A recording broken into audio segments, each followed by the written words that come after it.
My name's Jennifer, a 32-year-old working professional. My husband Donnie is a 30-year-old employee, and we tied the knot 2 years ago. While he might come off as somewhat unreliable, he's a gentle soul who's perfectly capable of handling housework. I'm a driven working woman, gaining satisfaction from my work and the results I achieve. I work in the New York metropolitan area, a meritocratic environment where hard work is rewarded. However, there are possible relocations and no precedent for maternity or parental leave. Female employees tend to resign upon getting married or having children. I, too, preferred work over housework and initially had no intentions of getting married. When Donnie proposed to me, saying he wished to marry me, I turned him down, stating, "I like my current job. I'm a section chief now, but I want to aim higher. I can't imagine settling down or having kids." Yet, Donnie understood me, promising that we would share housework and wouldn't have kids. Eventually, I gave in to his understanding nature and agreed to get married. We both work, so sometimes we don't exactly split the chores as planned, but we help each other out, and I think we manage pretty well. We've had our share of annoying comments from my in-laws like, "Prioritize your home over your work," or "Aren't you gonna have kids?" But it's not too troublesome since Donnie always stands up for me. Living with Donnie has been a pleasant experience, and I've come to appreciate the beauty of married life. Then one day, I was called by my supervisor, the department manager, for a potential transfer to a branch office. He asked, "What do you think? The place of work would be a regional branch, but you'll be called back to headquarters after 2 years. You'll be a section chief at the transfer location, and if you keep up the good work, promotion is guaranteed upon your return. You could even become the first female department head. Not a bad offer, is it?"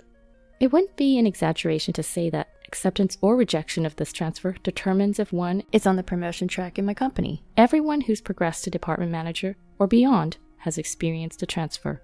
If refused, one would remain a section chief, with demotion or transfer to an irrelevant position being a possibility. Before marriage, I would have grabbed this opportunity without hesitation. But now, as a married woman, I felt restrained. I told my department manager, "Thank you for considering me. I personally would like to consider this positively. However, since this involves a transfer, I would like to discuss it with my husband. Could I get back to you after that?" He responded, "Oh, right, you're married. You can choose between going alone or moving with your family. Discuss it properly. I'll be expecting a positive answer." Upon returning home, I discussed this with Donnie. "I've been offered a transfer. I might have to go to the countryside, but if I work hard for 2 years, I can return here. If I continue to perform well, I can get promoted." "I want to accept this offer if you're okay with it, Donnie. We can either move together or I can go alone. What do you prefer?" Donnie seemed surprised at first, but after some thought, he responded, "Your dream can come true if you accept this transfer, right, Jennifer? I can't move with you because I have work here, but don't worry about me and go for it." With Donnie's encouragement, I informed the company that I would be moving alone for the transfer, and I began negotiating terms and conditions. As a result, the company agreed to cover my relocation expenses. Factors such as being treated as on duty during commute days when returning home from my remote work location, and an overall decent benefits package convinced me to accept the transfer to the branch office. Then I officially received the transfer order and decided to relocate to the countryside. It seemed I could rent a company apartment at a low price, so that's where I decided to live. On the day of the move, the movers had already transported my stuff, and my husband came to see me off at the station. "Thanks for seeing me off. I'll be in touch regularly and we'll try to come home as often as possible." "Yeah, I'll be waiting. Just because you're working remotely. Don't go overboard." "You too." "It's about time. Take care." "Okay, I'm off." And thus my life as a remote employee began. I planned to return home during long holidays and slower weeks, but unexpectedly, trouble arose at the branch office right after my transfer. "I can't work under a woman.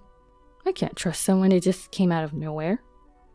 I hit a local barrier as the employees wouldn't acknowledge me. I was the subject of baseless rumors.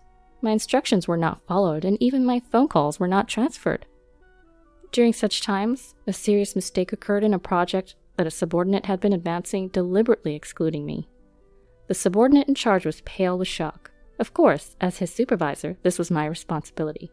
I was caught up dealing with the problem, apologizing, not just recovering the lost ground, but also needing to improve relations with the subordinates. My supervisor, seeing my plight, gave me some advice. "I've experienced a transfer myself, so I understand your struggle. It may seem unfair, but you can't force your correctness here. It's important to communicate well, understand others, and make connections horizontally.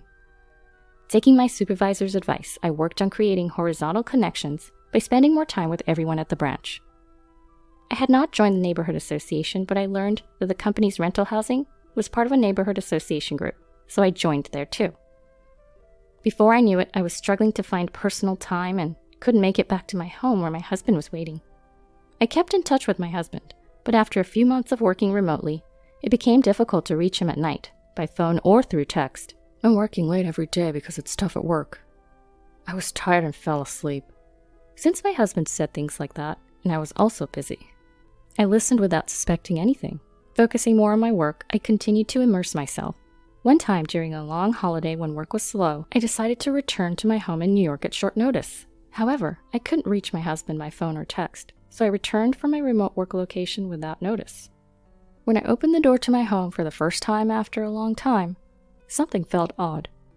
Then, a woman I didn't recognize rushed to the door, saying, "Justin, welcome back. If I knew you were coming home early, I would have prepared."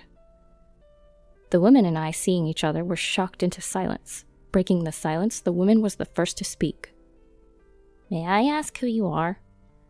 "And who might you be? This is my home." "There must be some mistake. I live in this house." After arguing back and forth without resolution, we decided to step outside to check the house number. To my surprise, the nameplate was the custom one I had ordered. "The key fits, the nameplate's correct. This is my house. I'm gonna go in." "Wait, what do you mean? Stop it." Ignoring the woman's protests, I pushed past her and made my way into the house. Once inside, I noticed everything had changed. The curtains, the furniture, all the interiors. There was a framed photo in the living room of my husband and the woman at a theme park. Mugs I had never seen before in the kitchen. Unfamiliar toothbrushes and skin toner in the bathroom, and women's shampoo and conditioner in the shower. The bed linen was a design I'd never seen before, and there was nothing of mine left in the wardrobe, just the woman's clothes. My husband's belongings were hidden in a room at the back of the house, as if the woman had moved in and taken over. While I was standing there shocked, I heard the front door open. "I'm home. Oh, Lola, did you invite a friend over?" "Justin, thank God you're back. This woman just barged into our house." The man that the woman had chosen as Justin was unmistakably my husband. Seeing me, my husband was startled. "What are you doing here?" "Donnie, since when did you become Justin? Can you explain what's going on?" I confronted my husband. "What are you talking about? This is Justin, right? Justin?" "Well, you see, Pressed by both of us, my husband was flustered. "Lola, this man's real name is Donnie. Isn't that what's written on your driver's license? And I'm Donnie's wife, Jennifer." "That's a lie. He said he was divorced." "Donnie, you're going to explain everything clearly, right?" "Jennifer, you hadn't come home much and I was lonely, so I casually signed up for a dating app and met Lola." "I see. So Justin is your alias on the dating app?" "No, that's not it. I thought it would be a problem if my real name came out, so I used a fake name, keeping my last name the same." "And why did you lie about being divorced?" "In Lola's dating app profile, it said, 'I've only ever attended all-girls schools and have never dated a man before. Looking for someone who's willing to be serious about a relationship with the goal of marriage.' That really tugged at my heartstrings, so I lied about being divorced to woo Lola, hinting at marriage, and we started living together." "Huh? Why would you do something like that?"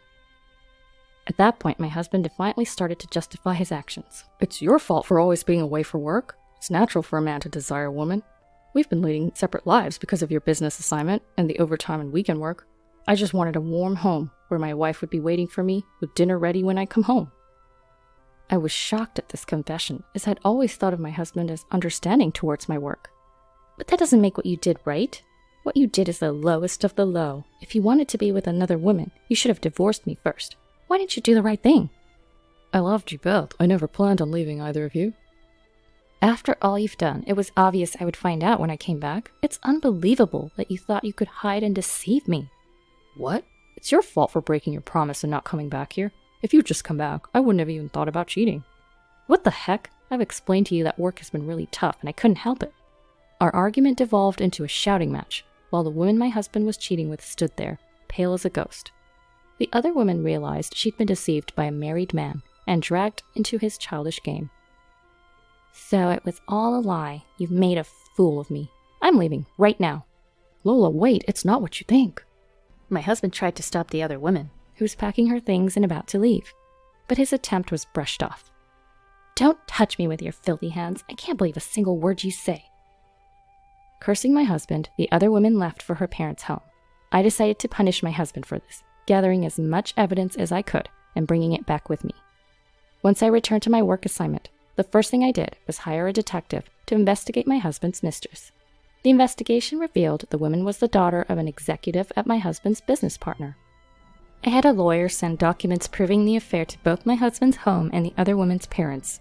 Upon receiving the documents, my husband protested, saying he didn't want a divorce.